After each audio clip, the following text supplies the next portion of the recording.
ரோமையர் 10ஆம் அதிகாரம். சகோதர சகோதரிகளே, என் இனத்தார் மீட்படைய வேண்டும் என நான் உளமாற விரும்புகிறேன். அதற்காக நான் கடவுளிடம் மன்றாடுகிறேன். கடவுள் மேல் அவர்களுக்கு பற்று உண்டு என்பதற்கு நானே சாட்சி. ஆனால் அப்பற்று உண்மையான அறிவை அடிப்படையாக கொண்டதல்ல. அதாவது கடவுள் மனிதர்களை தமக்கு ஏற்புடையவர்களாக்கும் முறையை அறிந்து கொள்ளாமல் யூதர்கள் தங்கள் முயற்சியாலேயே அவருக்கு ஏற்புடையவர்கள் ஆக முயன்றார்கள். ஆகவே அவர்கள் கடவுளின் செயல்முறைக்கு தங்களை உட்படுத்தவில்லை. கிறிஸ்துதான் திருச்சட்டத்தின் நிறைவு. அவர் மேல் நம்பிக்கை கொள்ளும் எவரும் கடவுளுக்கு ஏற்புடையவர் ஆவார். மீட்பு எல்லோருக்கும் உரியது.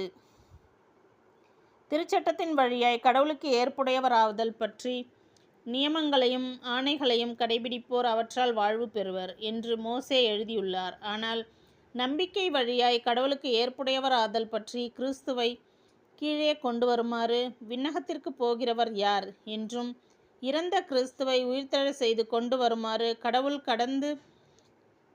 கடந்து செல்வோர் யார் என்றும் உனக்குள்ளே சொல்லிக் கொள்ள வேண்டாம் என்று மறைநூலில் எழுதியுள்ளதன்றோ? அதில் சொல்லியிருப்பது இதுவே: வார்த்தை உனக்கு மிக அருகில் உள்ளது, உன் வாயில் உன் இதயத்தில் உள்ளது. இதுவே நீங்கள் நம்பிக்கை கொள்ள வேண்டும் என நாங்கள் பறைசாற்றும் செய்தியாகும்.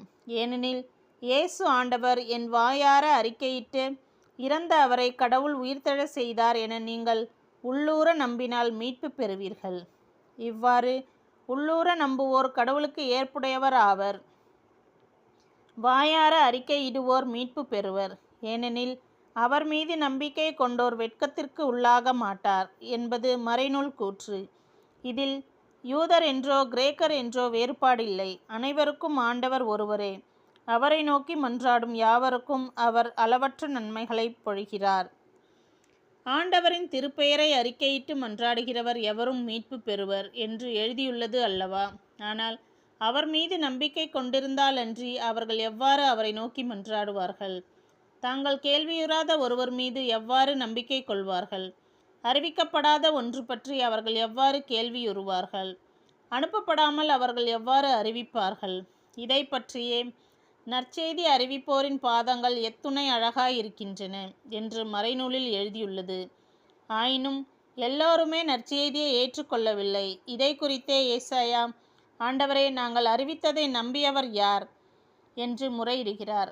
ஆகவே அறிவிப்பதை கேட்டால்தான் நம்பிக்கை உண்டாகும். கிறிஸ்துவை பற்றிய செய்தி அறிவிக்கப்பட்டால்தான் அதை கேட்க வாய்ப்புண்டு. அப்படியானால் அவர்கள் கேள்விப்படவில்லை என்று சொல்ல முடியுமா? எப்படி சொல்ல முடியும்? ஏனெனில் அவர்களது அறிக்கை உலகெங்கும் சென்றடைகின்றது. அவர்கள் கூறும் செய்தி உலகின் கடை எல்லை வரை எட்டுகின்றது.